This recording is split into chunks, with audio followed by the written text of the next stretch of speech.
dalam banyak hadis, setiap orang yang takut dengan kematian, setiap orang yang waspada, khawatir dengan kematian, maka dia akan dimudahkan Allah menghadapi kematian. Setiap orang yang tenang menghadapi kematian, yang merasa aman dengan kematian, inilah orang yang paling susah nantinya menghadapi kematian. Kadada amaliyah, kadada sagan mudah sakaratul maut nih, kadada amalan-amalan kadada sagan mudah sakaratul maut. Padahal ini salah satu yang berat yang akan dihadapi. Dan Nabi pun sudah mengajarkan juga, ulama-ulama bahari sudah mengajarkan wiridnya ini supaya kematian itu mudah. Nah, tinggal kita mau kadanya mengamalkannya. Pokoknya setiap orang yang takutan dengan sakitnya kematian, dia akan dimudahkan. Setiap orang yang tenang-tenang menghadapi kematian, ini orang yang paling sulit, yang paling sakit menghadapi kematian itu. Salah satu tanda bahwa kita bersiap menghadapi itu, tanda kita takutan menghadapi kematian itu, antara lain adalah berdoa lawan Tuhan. Ini tandanya kita khawatir. Oleh karena itu kita mohon kepada Tuhan dengan doa-doa yang diajarkan Nabi. Tadi Allahumma hawwin ala Muhammad sakaratil maut. Namun kita membaca Allahumma hawwin alayya sakaratil maut. Ganti Muhammadnya itu alayya. Allahumma hawwin alayya sakaratil maut. Hendak lebih panjang lagi tadi Allahumma a'inni 'alal maut wa hawwinhu alayya, yang diajarkan Nabi itu. Perkataan Imam Al-Ghazali rahimahullah, nafa'ana bi ulumi. Bab yang ketiga, penjelasan tentang sakaratul maut, kesulitannya dan hal-hal yang disunatkan padanya. Tentang sakaratul maut itu apa artinya, dan kesulitan kesusahannya, dan hal-hal yang disunatkan dilakukan pada waktu sakaratul maut itu. Ketahuilah bahwasanya jikalau tidak ada di hadapan hamba yang patut dikasihani itu, tidak ada kesusahan dan yang menakutkan dan siksaan selain sakaratul maut itu saja, niscaya itu patut membuat susah kehidupannya, membuat keruh kesenangannya, dan berpisah, artinya hilang dengannya lupanya dan kelalaiannya, dan berhak dengan panjang pikirannya tentangnya dan besar persiapannya baginya. Artinya jikalau tidak ada yang mengkhawatirkan, tidak ada yang menyusahkan, tidak ada yang menakutkan selain hanya satu, yaitu sakaratul maut. Ini andai kata kita kadang menemui kesusahan sepanjang hidup, kadang menemui kesulitan, kadang menemui kesengsaraan selain hanya satu, yaitu sakaratul maut, itu sudah cukup membuat kita berpikir, membuat kita bersiap-siap menghadapinya, menghilangkan kelalaian dan kelupaan kita daripadanya. Apalagi lebih-lebih sakaratul maut itu pada setiap diri itu di hadapannya, sebagaimana yang dikatakan oleh sebahagian ahli hikmah, kesusahan-kesusahan di tangan selainmu yang kamu tidak tahu kapan ia mendatangimu. Nah, sedangkan kesusahan selain dari sakaratul maut itu banyak yang akan kita hadapi. Kekhawatiran selain sakaratul maut itu banyak yang kita jalani. Pertama, kita akan menghadapi kesulitan, kesusahan, sakaratul maut. Yang kedua, kita akan menghadapi bagaimana fitnah ujian di dalam kubur. Nah, kemudian kita akan menghadapi masa yang panjang, penantian hari kiamat di alam kubur. Kita akan banyak menghadapi hal-hal yang susah. Kita akan banyak menghadapi hal-hal yang berat. Andai kata yang berat itu hanya satu, sakaratul maut saja, itu sudah cukup untuk membuat kita berpikir, untuk membuat kita bersiap-siap dengan sebaik-baiknya. Apalagi banyak daripada itu hal-hal yang akan kita hadapi di belakang hari itu. Luqman Al-Hakim berkata kepada anaknya, "Wahai anakku, suatu perkara yang kamu tidak tahu kapan ia menjumpaimu, bersiaplah baginya sebelum datang kepadamu secara tiba-tiba. Sesuatu perkara yang kamu tidak tahu kapan ia menjumpaimu, bersiaplah baginya sebelum datang kepadamu secara tiba-tiba."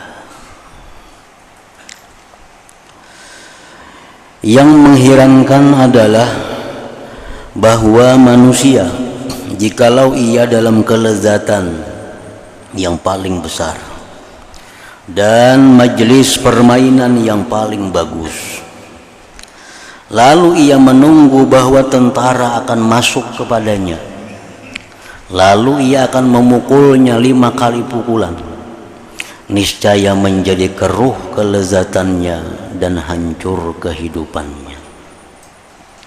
Ini perbandingan tentang keanihan manusia.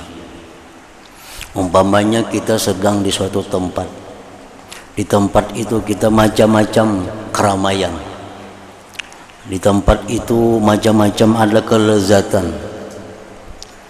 Tapi di tempat itu satu saat bisa datang ada tentara yang bakal menangkapi dalam situ.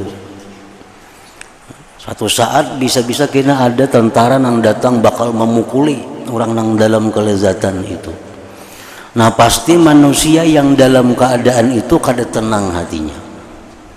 Rahatan asik main apa, rahatan asik makan apa, semuaan kada tenang dan kada lezat, karena sewaktu-waktu tentara bisa datang menyergap dan menangkapinya, bahkan bisa memukulinya.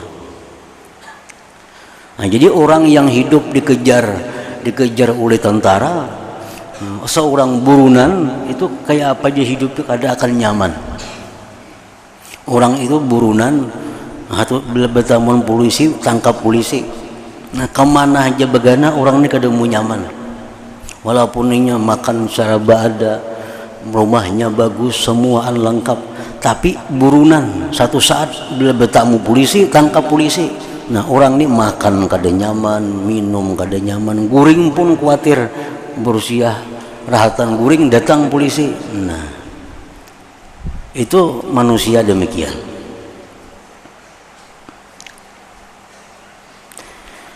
Nah, sedangkan ia pada setiap nafas di hadapan malakul maut yang akan masuk kepadanya dengan sakarat pencabutan nyawa, sedang ia lalai daripadanya. Nah, padahal malaikat maut itu senantiasa bisa datang kepada kita tanpa ada kabar berita. Dalam keadaan kita guring, dalam keadaan kita senang, dalam keadaan kita lezat, bisa datang malaikat maut. Nah, itulah anehnya manusia terhadap sesuatu yang pasti datang. Malaikat maut ini kadang membuat gelisah kehidupannya, kadang membuat berpikir, kadang membuat bersiap dengannya. Nah, kenapa demikian manusia tadi seperti itu? Maka tidak ada sebab bagi ini melainkan dua hal. Pertama, kebuduhan manusia itu, dan yang kedua, tertipu. Jadi orang-orang yang kada ada persiapan menghadapi kematian itu dua sebab. Sebab pertama karena dia bodoh, Sebab yang kedua, dia tertipu dengan keadaannya. Jadi mempersiapkan kematian itu, kita ingat lagi, bukan menyediakan kafan, bukan itu maksudnya. Bukan menyediakan alqah, bukan itu artinya menyiapkan mati. Itu kada kewajiban kita, itu kewajiban yang hidup. Urusan kita mati kena siapa nukar kain kapan tuh nang hidup, nang memikirkan orang lain. Dimana kena mengubur kita tuh nang dalam dunia nang hidup. Itu bukan kewajiban kita memikirkan kena menaku mati kayak apa kain kapan. Nah menaku mati kena di mana bakubur.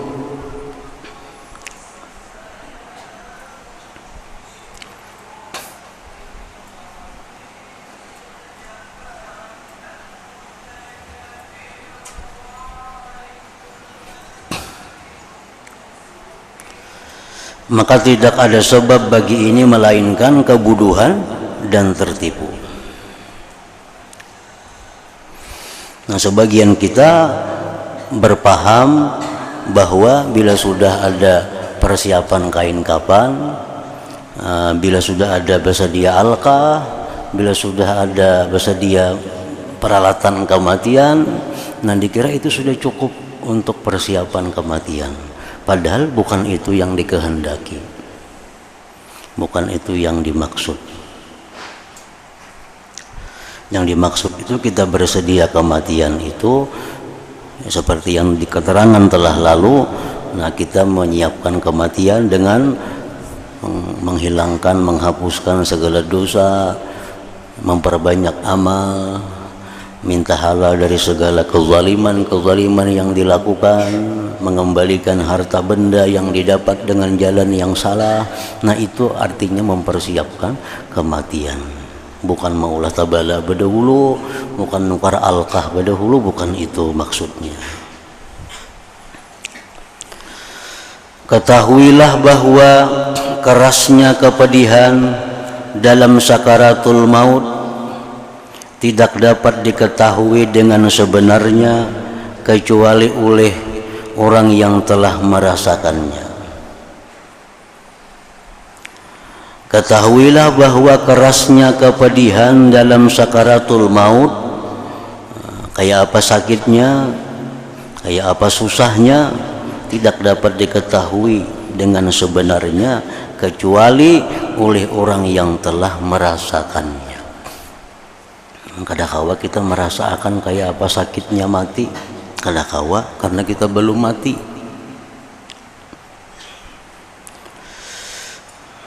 Dan barang siapa yang tidak pernah merasakannya, maka hanya saja ia dapat mengetahuinya ada kalanya dengan kias perbandingan kepada kepedihan-kepedihan yang telah diketahuinya, dan ada kalanya dengan mengambil dalil dengan keadaan-keadaan manusia waktu pencabutan nyawa atas kerasnya apa yang menimpa mereka.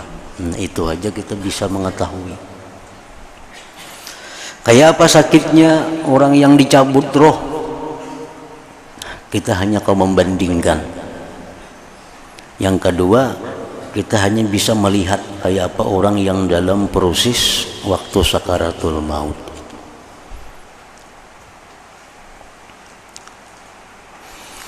Adapun kias bandingan yang dapat disaksikan baginya, maka adalah bahwasanya setiap anggota badan yang tidak ada roh padanya, maka ia tidak merasakan kepedihan. Nah, anggota badan yang kada berroh itu kada merasa sakit.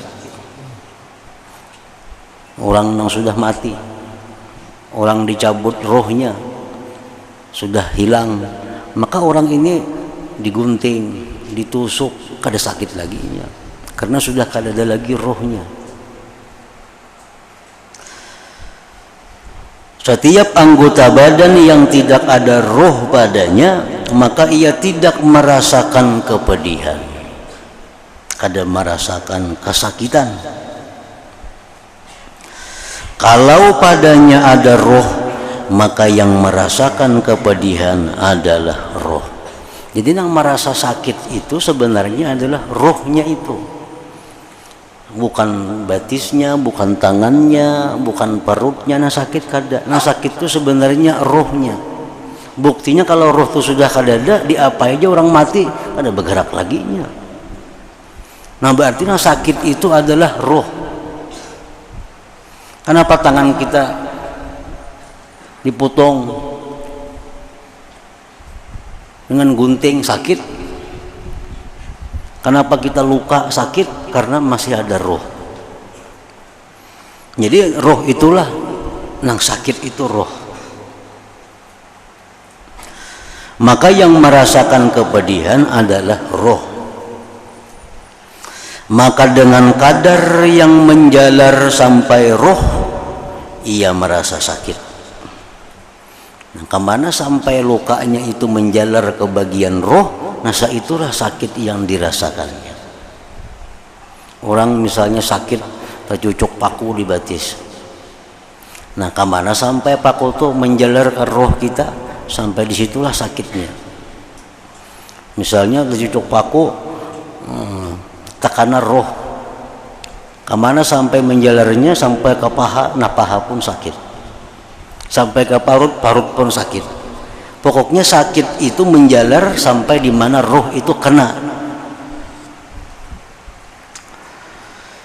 Maka yang merasakan kepedihan adalah roh, manakala anggota badan tertimpa luka atau terbakar, maka bekasnya menjalar kepada roh.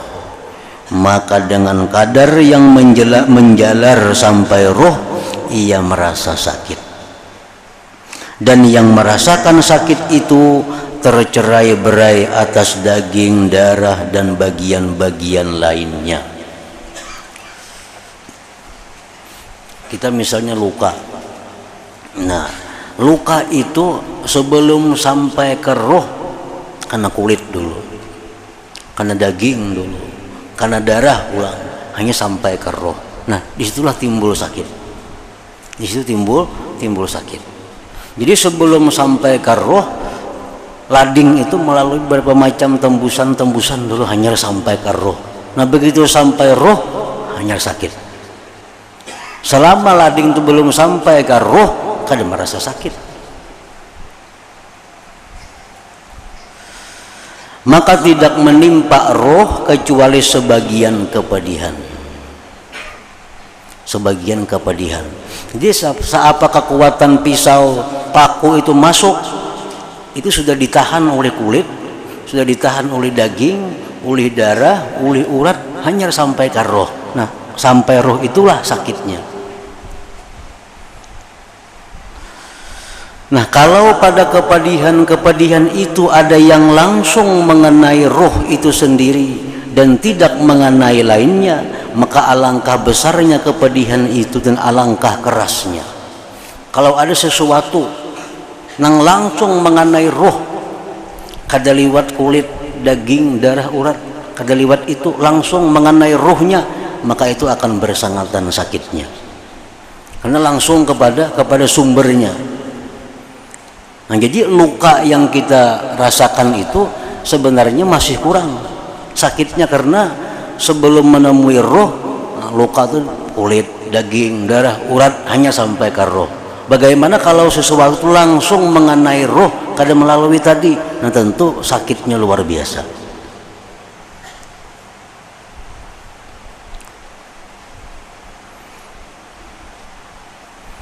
Nah, kayak orang misalnya, nah, pakai baju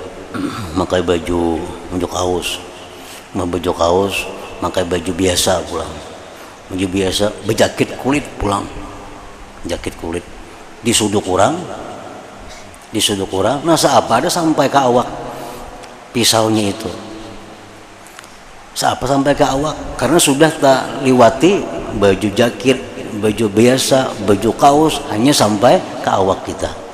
Nah, coba bayangkan kalau kada berbaju langsung kena tusuk, lain sakitnya.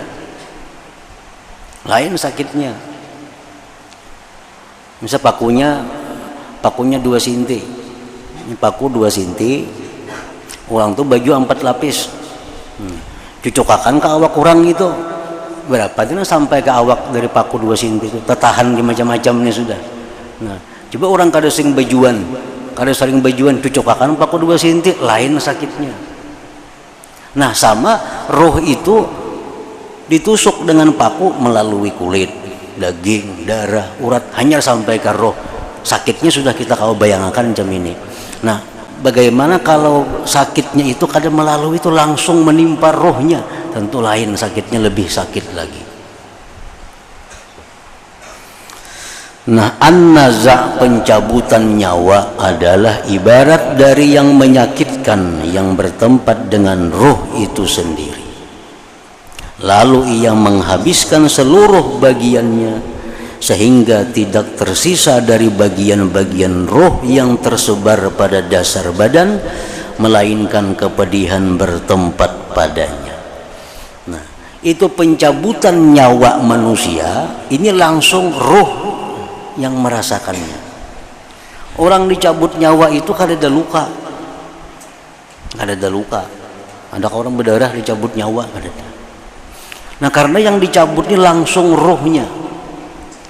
Nah, kalau kita mencabut gigi sebilah kayak apa sakitnya? Ibaratnya kada bersuntik katur atau mencabut gigi lawan tang cabut seorang. Kayak apa sakitnya? Nah, hanya sebilah gigi. Dan gigi itu kada langsung sampai ke roh. Ada daging dulu, ada urat, ada macam-macam, hanya sampai ke roh. Nah, sudah kita bayangkan kayak apa sakitnya mencabut sebilah gigi. Kada usah gigi, bulu ketiak kita cabut, sebilah bulu ketiak cabut, pada tuh anaknya cuma di kulit. Nah, sudah kita bisa merasakan sakitnya. Nah, apalagi yang dicabut ini adalah roh. Nah, langsung rohnya yang dicabut dari tubuh kita. Nah, jadi kita kalau memperkirakan ya kayak apa kira-kira sakitnya orang dicabut roh itu.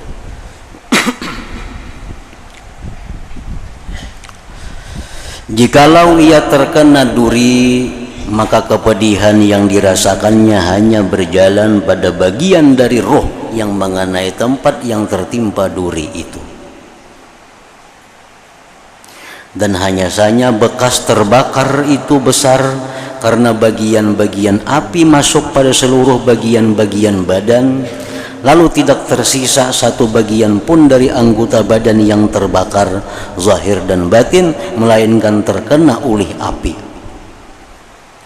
Lalu api itu dirasakan oleh semua bagian rohaniah yang tersebar pada seluruh bagian daging.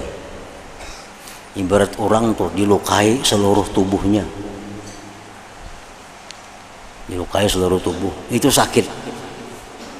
Tapi lebih sakit lagi orang yang dibakar seluruh tubuhnya, karena dibakarnya kadang menyisakan lagi bagian roh semuaan kena. Kalau orang disayat lawan pisau, sayat sini, masih ada sasalanya lagi. Sasalah itu mengurangi sakit juga. Sayat sini, sayat kepala, sayat paha, sayat muha, sayat dada, sayat parut, disayati manusia nih, sakit luar biasa. Tapi mana sakitnya lawan dibakar, sakit dibakar. Karena dibakar tuh kadang menyisakan lagi, selak-selaknya rata. Nah, jadi sakitnya roh itu lebih sakit dibakar daripada dilukai itu. Adapun luka, maka sesungguhnya luka itu hanya menimpa tempat yang disentuh oleh besi saja, maka karena itulah kepedihan luka itu di bawah kepedihan api. Di bawah kepedihan api. Pokoknya makin banyak roh itu terganggu, makin banyak sakitnya. Makin banyak roh itu karena bagian luka, makin banyak sakitnya. Maka kepedihan pencabutan nyawa itu menyerang atas roh itu sendiri dan menenggelamkan seluruh bagiannya. Sesungguhnya rohlah yang dicabut, yang ditarik dari setiap urat dari urat-urat badan, setiap urat saraf dari urat-urat saraf, bagian dari bagian, sendi dari sendi-sendi, dari akar setiap rambut dan kulit, dari belahan kepala sampai tapak kaki. Jadi roh itu ditarik, berarti kada menyisakan sedikit pun yang kada sakit, kada menyisakan sedikit pun dari kepala sampai telapak betis, semuaan sakit, karena yang diganggu ini rohnya. Nah, yang dicabut ini adalah rohnya. Nah, ini membandingkan, nah kayak apa sakitnya orang mati itu.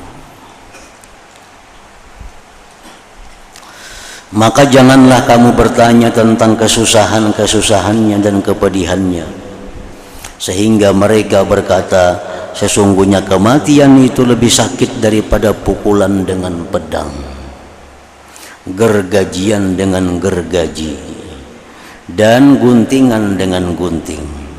Karena terpotongnya badan dengan pedang itu hanya dirasakan dengan pedih karena hubungannya dengan roh. Lalu bagaimana apabila yang terkena secara langsung adalah roh itu sendiri?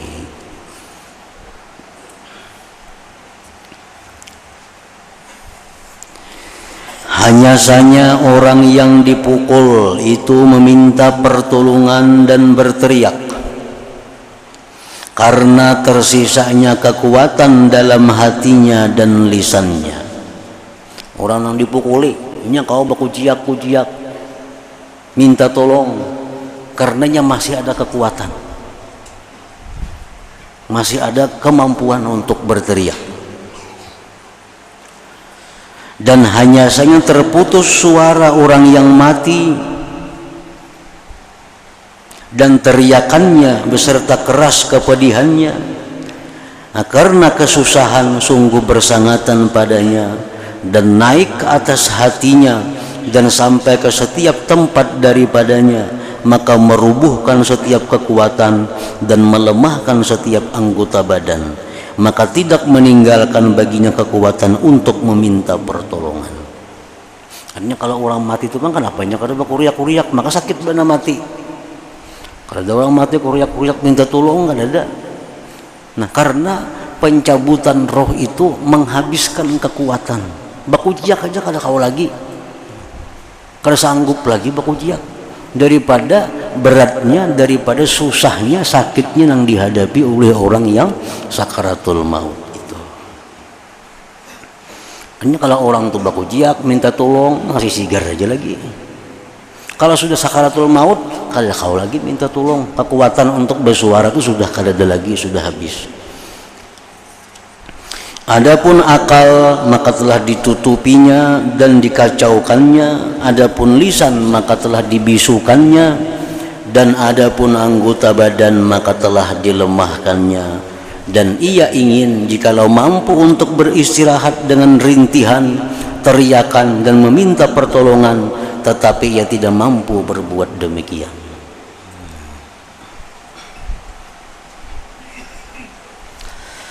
Kalau tersisa kekuatan baginya orang yang sakarat, niscaya kekuatan itu didengar ketika pencabutan nyawa dan penarikannya akan bunyi.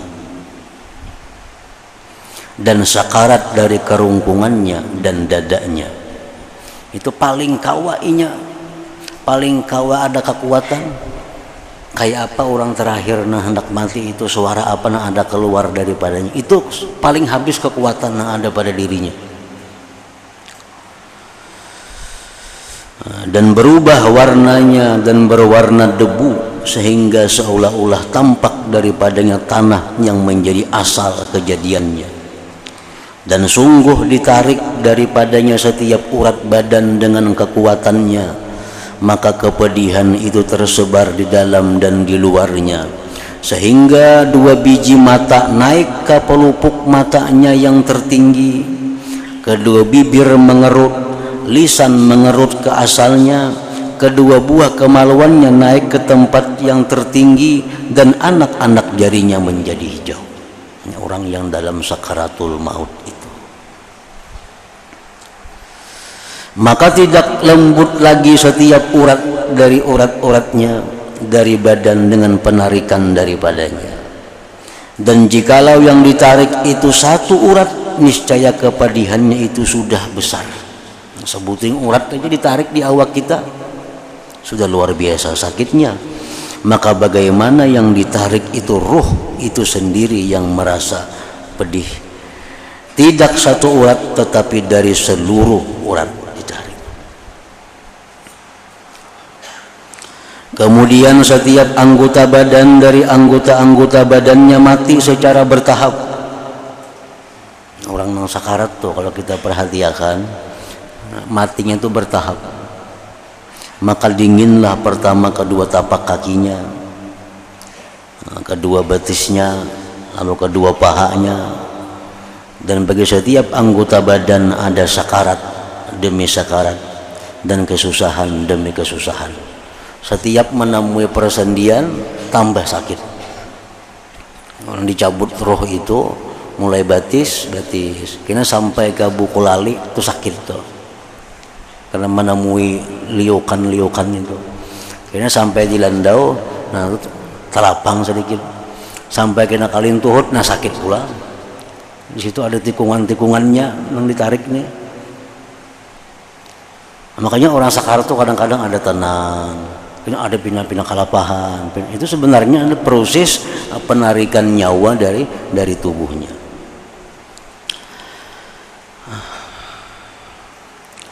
Dan bagi setiap anggota badan ada sakarat demi sakarat dan kesusahan demi kesusahan.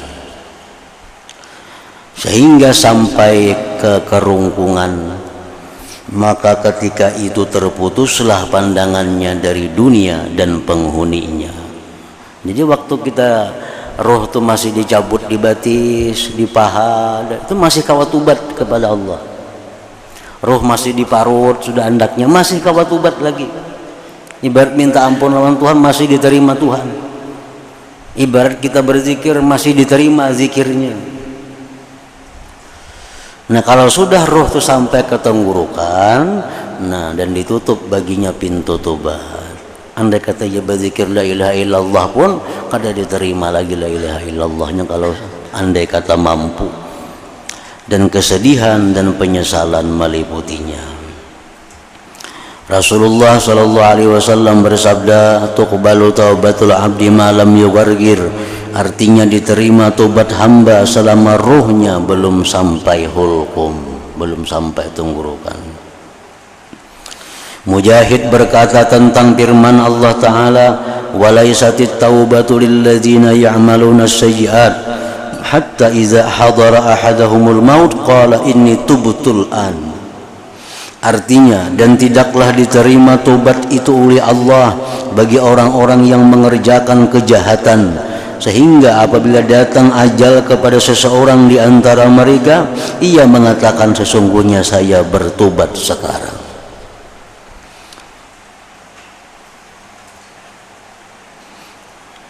Sudah roh sampai di tenggorokan hanyar, ini tubtul an, kagak diterima lagi tobatnya. Macam kayak Fir'aun. Nah itu Fir'aun sudah roh sampai di tenggorokan, aku beriman dengan Tuhan yang beriman dengannya Bani Israel, kan tidak diterima lagi. Mujahid berkata, apabila ia melihat dengan mata sendiri akan para utusan, maka ketika itu tampak baginya permukaan wajah malaikat pencabut nyawa. Maka janganlah bertanya tentang rasa pahitnya kematian dan kesusahan-kesusahannya ketika beriringan sakarat-sakaratnya. Karena itulah Rasulullah sallallahu alaihi wasallam bersabda, "Allahumma hawwin ala Muhammad sakaratil maut." Artinya, ya Allah, mudahkanlah atas Muhammad sakarat kematian itu. Artinya Nabi sendiri minta dimudahkan oleh Allah. Allahumma hawwin ala Muhammad sakaratil maut. Dan manusia itu tidak minta perlindungan daripadanya dan tidak memandang besar kepadanya karena kebuduhan mereka tentang kematian. Padahal salah satu yang mesti kita minta setiap hari kepada Allah adalah Allahumma a'inni 'alal maut wa hawwinhu 'alayya. Itu mesti yang tiap hari jadi amalan kita, jadi wirid kita. Sebagaimana yang diajarkan Nabi demikian. Allahumma a'inni 'alal maut wa hawwinhu 'alayya. Ya Allah, tolonglah aku menghadapi kematian dan permudah kematian itu atasku. Baca dalam sujud sembahyang, dalam baca di luar sembahyang. Kalau kita perhatian, ketakutan dengan menghadapi kematian itu.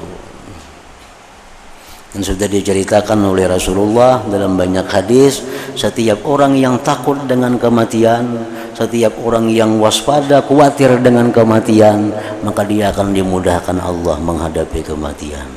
Setiap orang yang tenang menghadapi kematian, yang merasa aman dengan kematian, inilah orang yang paling susah nantinya menghadapi kematian.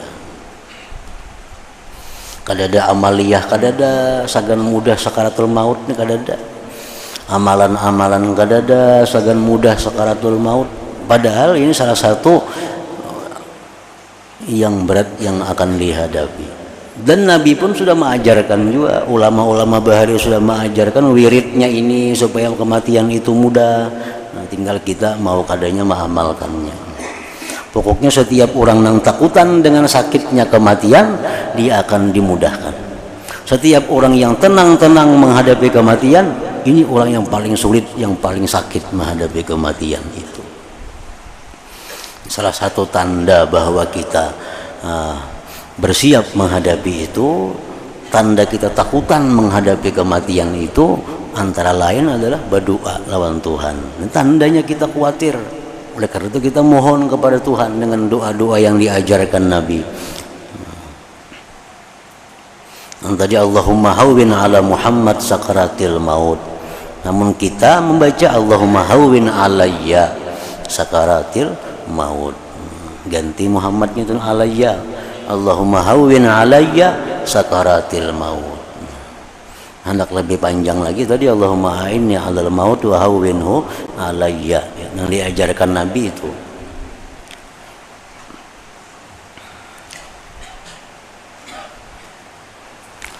Dan manusia itu tidak meminta perlindungan daripadanya dan tidak memandang besar kepadanya karena kebodohan mereka tentang kematian.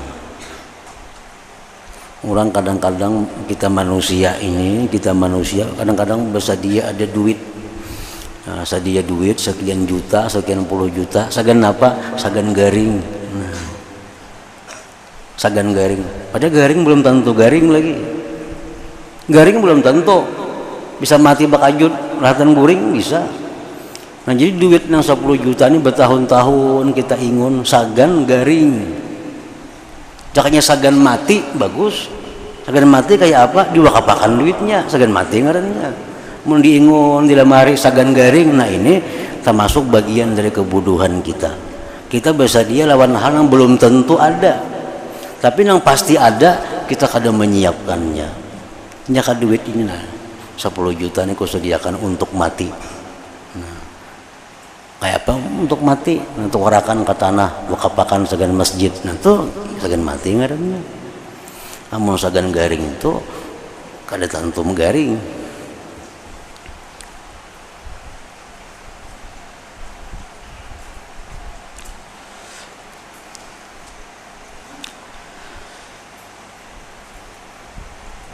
Sesungguhnya segala sesuatu sebelum terjadinya hanya saja dapat diketahui dengan nurun nubuwah wal wilayah.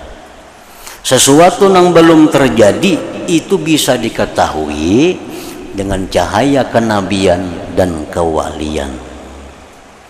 Orang-orang yang diberi Allah cahaya kenabian, orang-orang yang diberikan Allah cahaya kewalian, itu sudah tahu keadaan-keadaan seperti kayak apa sakitnya mati, itu sudah tahu.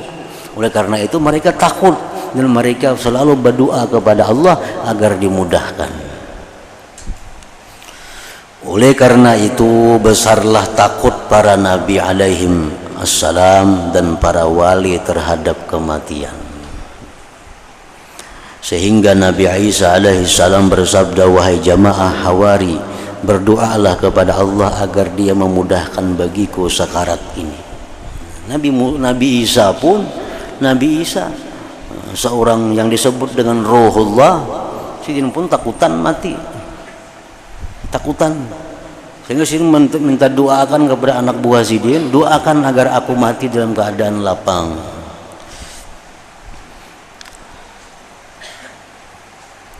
Berdoalah kepada Allah agar dia memudahkan bagiku sakarat ini, maksudnya kematian. Sungguh aku takut kepada kematian, dengan ketakutan yang menghentikanku, takutku dari kematian atas kematian.